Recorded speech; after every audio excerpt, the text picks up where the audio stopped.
Y abajo y en pleno desarrollo de la pandemia en una Latinoamérica atravesada por fuertes tensiones sociales y el impacto de una crisis sanitaria y económica, el próximo domingo 11 se van a realizar elecciones en Perú y en Ecuador, mientras en Chile se suspendieron sus comicios. Para hablar de esto, estamos en comunicación con Santiago Juncal, él es economista e investigador. Buenos días, ¿cómo estás? Hola, buenos días, ¿cómo están? Buenos Bien, días. acá Lía, Leo te saludan. Santiago, ¿qué se vota este domingo? Contanos cómo se viene preparando Perú y Ecuador. Bueno, tenemos elecciones efectivamente en Ecuador y Perú. En Ecuador se va a votar una segunda vuelta electoral y en Perú una primera vuelta, elecciones presidenciales y también para congresales, para renovar completamente el Congreso peruano. Leo.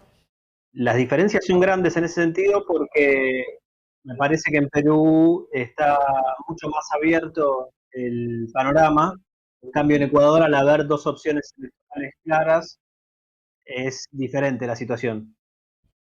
Claro, en Perú Santiago, hay varias, hay como 24 presidentes, ¿no? Que están postulándose. En Perú, la situación, sí, digamos que ahí aparecen 6 candidatos con posibilidades de entrar a un balotaje. La votación va a estar bastante atomizada. Hay expresiones por centro izquierda como la de Verónica Mendoza y la de Pedro Castillo, que tienen posibilidades de entrar al balotaje. Y después está la derecha tradicional con Keiko Fujimori, pero también como la de Hernando de Soto o Rafael López Aliaga, que vienen a ser una derecha neoliberal renovada, diría yo, y con posibilidades de entrar al balotaje. Y después el candidato que más posibilidades tiene de ganar la elección, por lo menos en términos de lo que aparece en las últimas encuestas, es Johnny Lecano, que es de Acción Popular, un partido tradicional histórico de Perú, que se ubicaría en el centro hacia la derecha. O sea que estos 6 candidatos tienen posibilidades de entrar a la segunda vuelta y en ese sentido va a ser bastante abierta la situación. La segunda vuelta va a tener lugar el 6 de junio y obviamente se descarta que va a existir ese balotaje porque nadie en las encuestas tiene más del 15% de los votos en la intención. Santiago, Leo Améndola te saluda. ¿Cómo ves el fenómeno de este candidato? Se escuchó entrecortado, perdón. Leo. Leo. Bueno, no, tuvimos problemas con la comunicación, internet es así.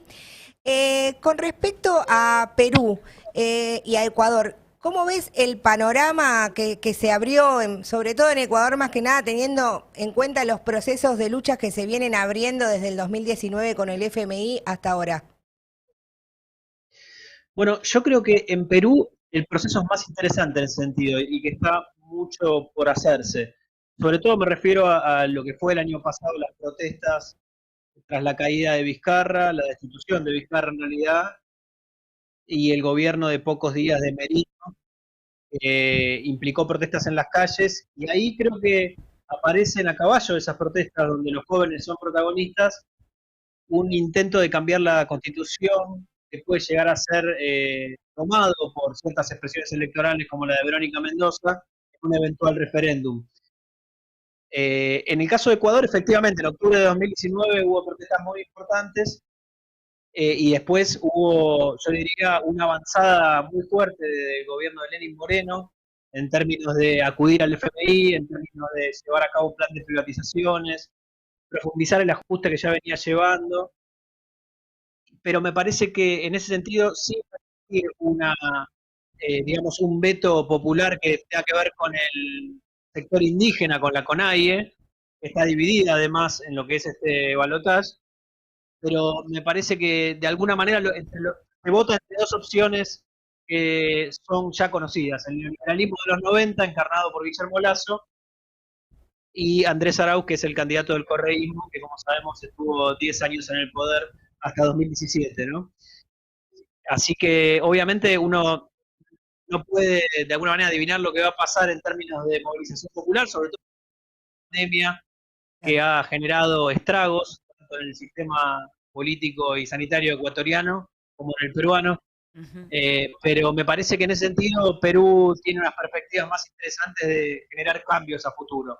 Sobre todo porque se referencian también en el proceso chileno, me parece a mí. ¿Y dónde los ubicás a los espectros políticos y la agenda que responden, quienes más chances tienen en las elecciones de Perú? Bueno, yo creo que hay un empate técnico, ¿no? O sea, todos tienen posibilidad de entrar ahí. Verónica Mendoza estaría en la centroizquierda, yo creo que es la que tiene una agenda más interesante en el sentido de proponer impuestos a las grandes fortunas, proponer la legalización del aborto, avanzar en un referéndum constitucional. Todo eso no aparece o aparece de manera muy apaciguada en las plataformas de los otros candidatos. Claro. Pero bueno, después están candidatos como Hernando Soto, que es el neoliberalismo, el tecnocratismo más claro, que ha subido en las encuestas y que puede llegar a colarse, y en ese sentido puede llegar a competir tranquilamente con otro candidato de derecha, como pueden llegar a ser Keiko Fujimori, Sí. el tradicional,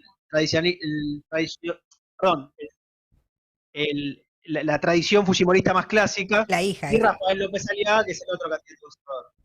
Y particularmente en Ecuador, ¿cómo ves que se va a mover el voto en la base más histórica de Correa?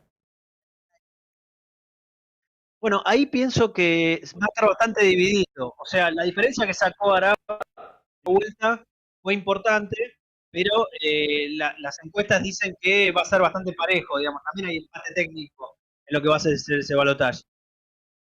De cualquier manera, me parece que los sectores urbanos y los sectores indígenas van a estar divididos en ese sentido. Hay ya el presidente de la CONAIE, por ejemplo, dijo que iban a apoyar a Arauz, pero también hay sectores de lo que es la candidatura del Pachacuti, que fue la candidata a vicepresidenta, que dijo que iba a votar a Lasso. Por lo tanto, hay que ver cómo después eso se traduce en el voto concreto. Yo creo que va a ser muy pareja la elección, algo semejante a lo que pasó en 2017, cuando Guillermo Lasso perdió frente a Lenín Moreno por menos de 3 puntos porcentuales. Y casi de hecho se alza con la presidencia. Estamos entrevistando a Santiago Juncal, que es economista e investigador. Santiago, para ir cerrando la entrevista, ¿qué opinas de que se hayan pospuesto los comicios en Chile hasta mayo?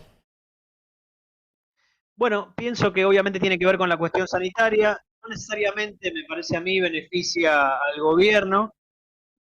Ahí lo importante va a ser saber qué porcentaje de votos saca la derecha como para eventualmente vetar un proyecto de cambio interesante en la Constitución.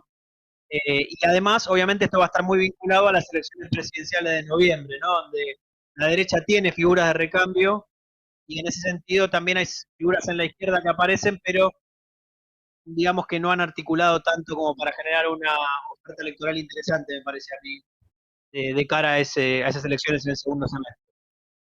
Estamos entrevistando a Santiago Juncal. ¿Querés decir algo más antes de cerrar la entrevista? No, les agradezco mucho por la entrevista y bueno, estamos en contacto seguramente para posibles otros encuentros. Muchas gracias. A vos, ustedes. Siendo las 10:00